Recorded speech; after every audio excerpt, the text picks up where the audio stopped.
Last year, the city of Birmingham, Alabama celebrated its 150th anniversary. 150 years ago, iron ore, coal, and limestone defined Birmingham. Today, however, it may be more synonymous with the civil rights movement. Dr. Martin Luther King Jr. said of Birmingham, "I like to believe that the negative extremes of Birmingham's past will resolve into the positive and utopian extreme of her future, that the sins of a dark yesterday will be redeemed in the achievements of a bright tomorrow." We had a chance to visit the Magic City, and we're here to tell you all about it.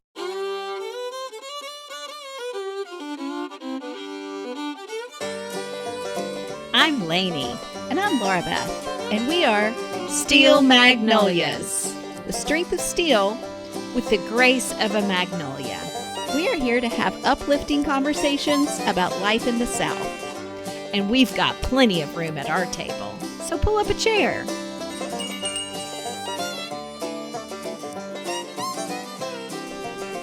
Well, here we are, sis, in our hotel room makeshift studio. That's right. We're at a different table today. We pack up a suitcase full of equipment and hit the road. That's right. And Laura Beth is so good at setting up a studio wherever she needs to. Well, I'm telling y'all, Lainey can plan a trip. Now, it doesn't need to be a weekend or a week. She has no boundaries. She will hit hot spots for you, and if she doesn't know them, she will dig into locals and find you the spots. Well, I find joy in that. I've thought before I probably should have been a travel agent, but well, you did it again. You did great on the Mississippi trip we did last year, and you did it again with our Birmingham trip. well, So just give me an assignment and I'll find where we need to go. I feel like we have good hot spots to tell y'all about from our trip. And yeah, we are literally recording while still on the trip. In fact, we pulled up there's two chairs in the room, the desk chair Laura Beth's in, and I pulled up the corner chair. So I'm sitting literally on the edge of the seat. It's such a deep chair that I don't have any back support. But You're this kind is of fun. like in the sort of scenario where a boss is trying to make the person sitting across from them feel lesser. Feel low. Yeah, I'm real low. So I feel like the big and mighty boss right now. Yeah, so we visited Birmingham, Alabama, also known as Pittsburgh of the South, for the massive steel industry that is here. Also known as the Magic City for the magical explosion of population growth that it experienced. So we're talking 1880. I'm looking at numbers from the Birmingham Public Library. They were just over 3,000 in population in 1880.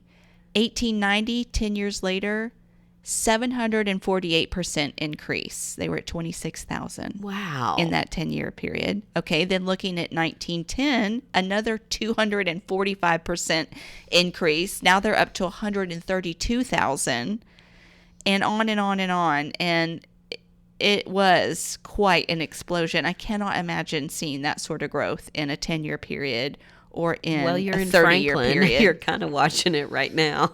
That's true. That's true. Anyhow. Okay, let's stick to Birmingham.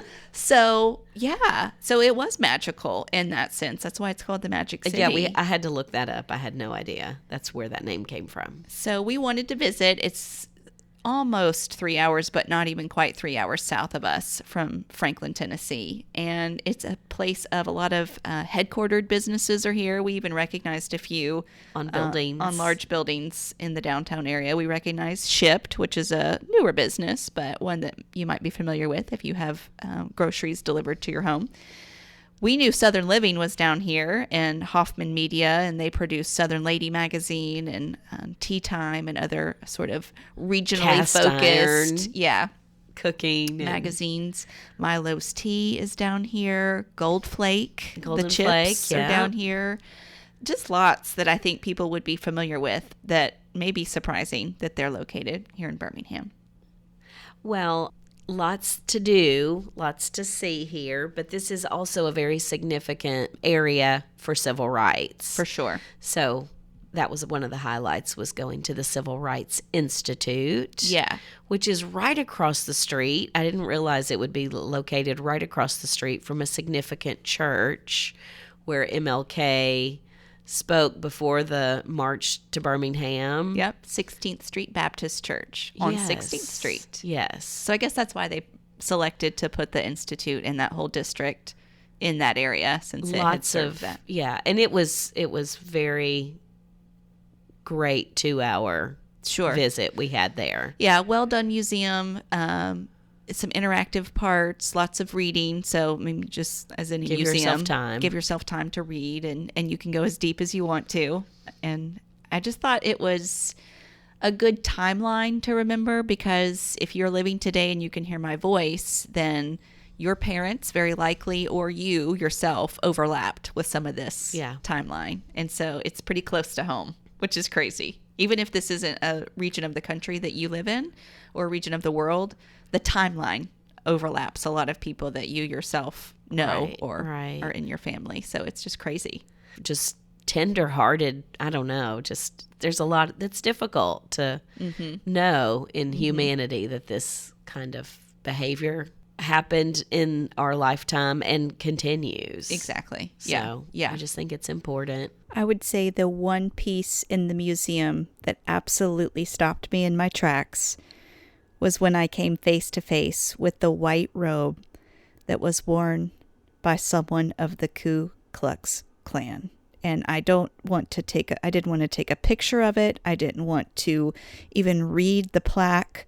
It just startled me and made everything that I had seen before and seen after oh so real. And I just have no words really to say how that emotion hits you. Yeah. So I would highly recommend it. It's a very approachable ticket price of $15 a person. It was open on a Saturday as well, which is when we went. And it was a cold Saturday, so it was not busy. I don't know if that's normal on a Saturday, if it's a beautiful day.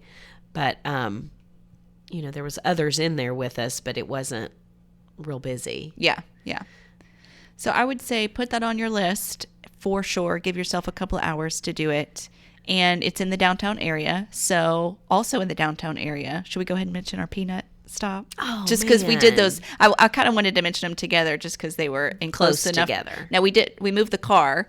And funny thing, when we were talking to Jamie that runs Alabama Peanut Company, he was telling us people move the car around a lot here. There's not a lot of pedestrian walking. Yeah, it's not a real walkable city. I mean, I guess it is, but things are spread out just enough that there's parking available, so people move their car around. So yeah, Alabama Peanut Company. So glad you thought to do this, because boiled peanuts are very much a part of Alabama culture. Absolutely. We've mentioned them on the podcast before, so... You see them at gas stations. You see them on side of the road stands.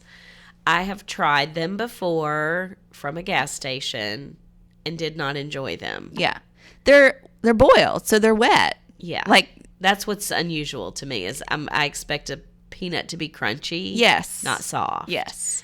We loved what Jamie called boiled peanuts, and that was the edamame of the South. Which is a great description, because even when we got to taste 6 different flavors on Saturdays, the Alabama Peanut Company does additional flavors. Right, of their boiled, and they also do have roasted, which we left with a bag of roasted that were warm and wonderful. That's my choice. You said warm was the key even on the boiled peanuts. I think so. Yeah, once they cool down, I don't know, that's not my snack of choice. Yeah. But I did enjoy trying these flavors. I thought it was really fun.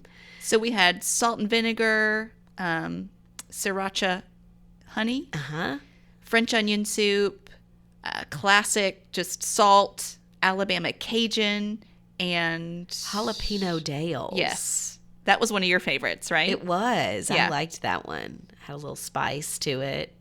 Also found out Dale's seasoning is from Birmingham, Alabama. Yeah. So if you've used that for marinades or sauces, that might be a familiar brand Birmingham. to you. But yeah, just a great stop in, again, in the downtown area. So apparently there's a great lunch spot right next door. We didn't get to try that because we had lots of food recommendations. But yeah, I would say stop in. $6 for a bag of roasted peanuts. Yeah. Just a fun souvenir, fun thing to snack on. They have, you just pick what size bag you want. There's various sizes. Tell them if you want the boiled or the roasted, and they'll fix you up. The cool part about the history is this building was originally a roasted peanut factory, and the man that had been running that was ready to put the roasting aside. Yeah. And here comes Jamie, who had been doing boiled peanuts. His family runs an antiquing business, and he'd been doing boiled peanuts to kind of pair up with their business. And I think he was ready to grow into something bigger. Finds out the peanut company is ready to pass the baton or lay down the baton. So he's literally using the same roasters as the original peanut company. I think I would be the same way, but he sounded a little bit like he approached it with trepidation. For sure. Like he was going to do something wrong. Screw this up. Yeah. So it's cool. You can see the roasters right there when you go in as well. We took some pictures. We'll be putting different things up on Instagram this week. But I just thought, what a great intervention of time. And I enjoyed everything about that. It's an old cobblestone road. Yes. Driving in, it's like an original old road of Birmingham. They even have pictures inside of that very street with horse-drawn carriages. Yeah. So yeah, I'm a history. I love tradition and history, and so to see that this place is still roasting peanuts to continue the tradition, I love that. Yeah. And it was busy. It was. I think the locals know this is a good peanut. So that's where they're going for sure.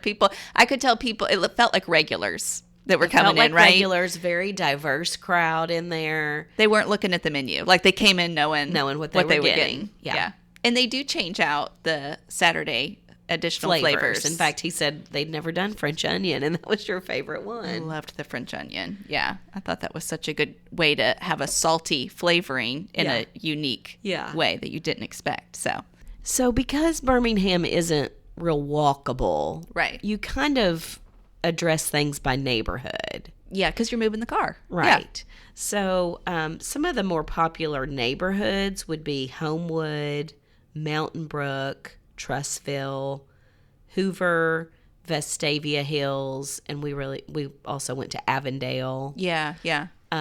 So you kind of go by neighborhood and hit the things you want to hit. Right. Go to the next one. That's good. Yeah. But that's fun exploring. Yeah.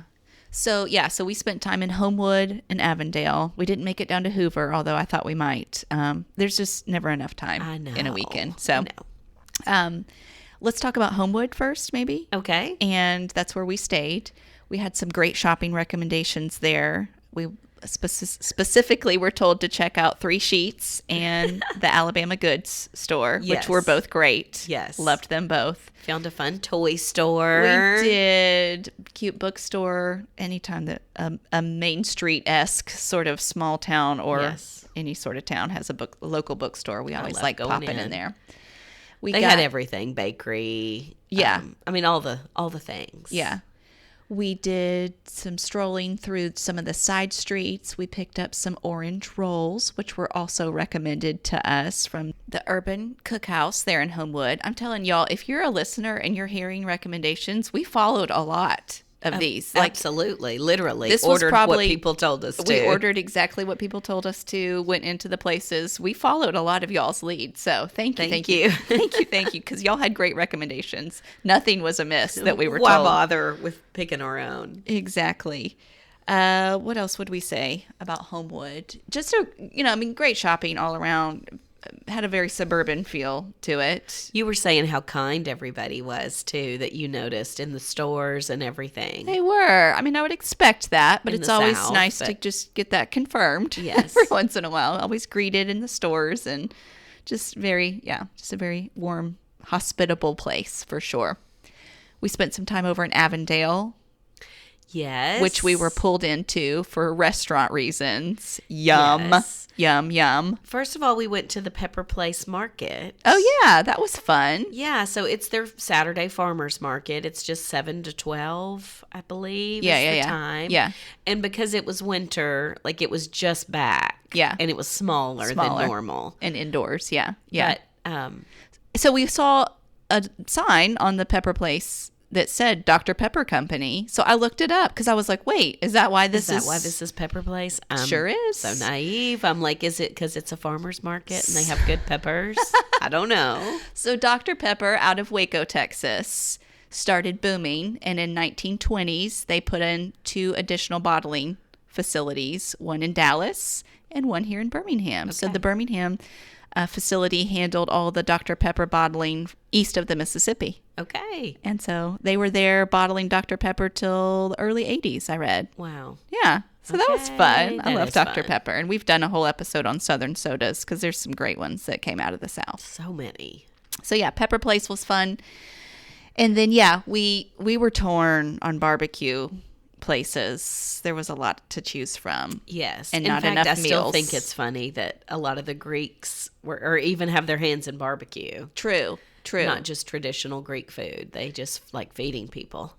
That's right. That's right. And yeah, and there's a whole episode too on Greek influence in Birmingham too. So Jim and Nick's Barbecue, which is a chain we even have in our hometown, is a Greek-owned company birthed out of Birmingham. That's right. But That's we right. didn't go there. We didn't go to Jim and Nick's because we have a Jim and Nick's. Right. We chose to go to Saw's Soul Kitchen, Yes. which was such a good choice in the Avondale neighborhood. Very cute little neighborhood. Reminded us a little bit of our area of East Nashville. Yes. So if you're familiar with Nashville, you know exactly what kind of vibe I'm talking about. Real hip, small places, historic places that are getting revived. So yeah, very, I don't know, just humble, right? Yes. What would you say about Saw's? Well, smaller than I expected. I don't know why I expected it to be bigger, but it's small. Yeah. The menu, to me, everything looked good. Yeah. We've already mentioned, went ahead and went with what we were told to order from our friends at Stately made. Yep. So that was, I got the sweet tea fried chicken sandwich. with Alabama white sauce. Oh, so good. So good. We shared each other's too. And I got the pork and greens, which was pulled pork on collard greens and cheese grits. Yes. With fried onion rings on top. So wonderful. It all worked so well together. Just to get a there little was like bit of all different textures stacked on each other. That was so good. So good. Yeah, cool And little I love atmosphere. sharing with each other where you get a little bit of this, a little bit of that. That's Yeah. fun when Yeah. you're traveling. For sure. But yeah, cool coffee shops in the area. We saw one that we've deemed that would be a great Date night. It was called Satellite Coffee. That's right. Yes. And just had a fun, like rockets and science-y kind of vibe on the inside, on the walls. And a whole wall of games, board games, Yes. different kinds of games you can take to your table. Photo booth. photo booth. How fun is that? Yeah, just like it was just set up well to invoke conversation. So Yes. that's why we thought it'd be a fun date spot. Also in Avondale and right around the corner from where we chose to eat our barbecue is Rodney Scott Barbecue. Yes. Out of South Carolina. Home of the whole hog barbecue. Yes. And while I was really wanting to experience that as well, we'll save that for a South Carolina trip. That's right. We wanted to stick with the Alabama theme. That's So it's in Avondale, and he is opening a second location in Homewood soon. Oh yeah. So, okay. It's It's doing well here, I guess. must be doing well. And yeah, you see lots of different places to try barbecue. But Yeah. we just stuck with our recommendations. That's right. That's right.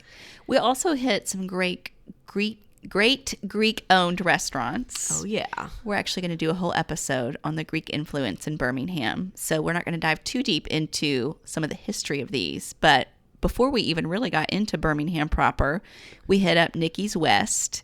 It's northwest of Birmingham. It's only It's in Monday through Birmingham. Friday, so that's why we hit it on our way in. Yes. Cafeteria style meat and 3. Oh my gosh. This had been recommended to me, and I had it in my phone for probably almost 2 years now. I've had Okay. Nikki's West in Birmingham. Must visit. So I knew it was going to be good, and they did not disappoint. At all. It was much larger than I expected. It's huge. We had Greek-style salmon. Oh, Hello. With some wonderful I now sides. want to learn how to make that because it was so delicious. Yeah. See, it's tricky with meat and threes. Sometimes I feel like I'm eating healthy, and I'm not sure I am. The salmon was healthy. Salmon was, but The cabbage nothing about those veggies was healthy. was covered in buttery goodness. Yeah. So it's tricky. But yeah, it's a really great restaurant. Wonderful lunch spot. We also visited the Bright Star in Bessemer, Alabama, which is also historic, even older than Nikki's West, Greek-owned, as I mentioned. I know when I think about a restaurant that's been open since 1907, that's seen 2 World Wars, the Great Depression. Yeah. Like to make it through all of that as a restaurant, Yeah. that is unbelievable. Yeah, and they've grown. They've grown. Literally, and the building is huge. Seats over 300 people, wonderful lunch menu, even a wonderful Fancier dinner dining menu. Yes. in the evening. So the Bright Star is one that I'd say probably most Birmingham residents would Would know recommend. about. And it may have been a place that was a fancy occasion spot for them or is for them. Yeah, and even when we were setting out one morning for our day adventures, you looked up and said, "What is that big statue up there?" I'm like, "Oh my gosh, we're already at the Vulcan." So We went ahead and went up the hill. we got there too early to walk through the museum and some of the other grounds that weren't yet open. But Vulcan Park is a stellar view Oh, of my. Birmingham. So when it was recommended to me, I thought everybody just wanted me to go see the statue. Vulcan meaning the Roman and Greek god of fire and forge. So a mythical inventor of smithing and metalworking, which Hence the steel industry and exactly, all of that. exactly. So yeah, that's massive and up on a hill. But I didn't know that on the cleared side of that hill, you'd be You able would to see have the view of the city. great view of the city. And then we had sort of a perspective later of the day to know, oh, that's that building, the Civil Rights Institute. We saw that from the hill. So it was actually a fun place to It start. really was a great place to start. And one I would recommend for sure to take pictures and just to get a nice breathtaking view of Birmingham. Yeah, and it was so crisp and wonderful in the morning to be up there. I really enjoyed that. I bet it would be really pretty in the fall because there's lots of rolling hills Yes. around it. So I bet you'd be able to see lots of pretty fall colors. Now, we just had a weekend and we didn't have children with us, so there's lots of other things you can do in Birmingham that we did not get to. They have a botanical garden, Yep. a zoo. I've heard good things about the zoo. They have a Barber Motor Sports Museum, the Birmingham Negro Southern League Museum. Lots of different directions you could go. Yeah. If you've got interest in any of those, then there's a museum for that. That's right. And lots of other restaurants that we didn't have time to hit. One that had been on my list for a long time was the Highland Bar and Grill, which is not open right now, and I don't know if it will open again. Yeah. We're not sure the future of that place, but it's been in my phone as well for a very long time, as recommended by many people and award winning, and it always makes the lists. And yeah. So We'll see what the future holds for that one, but we were grateful to get to scratch a few things off our list. yeah. We didn't get to Dale's visit. down in Hoover for Southern cooking. We didn't get to Johnny's for more of a Greek-owned restaurant. But I felt like we did get a good Greek experience while we were here. Yes, for sure. So we hope y'all get to visit Birmingham. We had a lot of fun here. We think that there's a diverse offering of things to do. So for a weekend trip, I think it was a really good opportunity for us Nashvillians to come on down. Yes. So, whether you make Birmingham a weekend destination with a friend or your family, or maybe just a one-night stopover on your next beach trip, you could stop by and see a few of these sites and locations for just a one-night trip before you hit the beach. Great idea. Love that. All right, Lainey. Peace be with you. And also with y'all.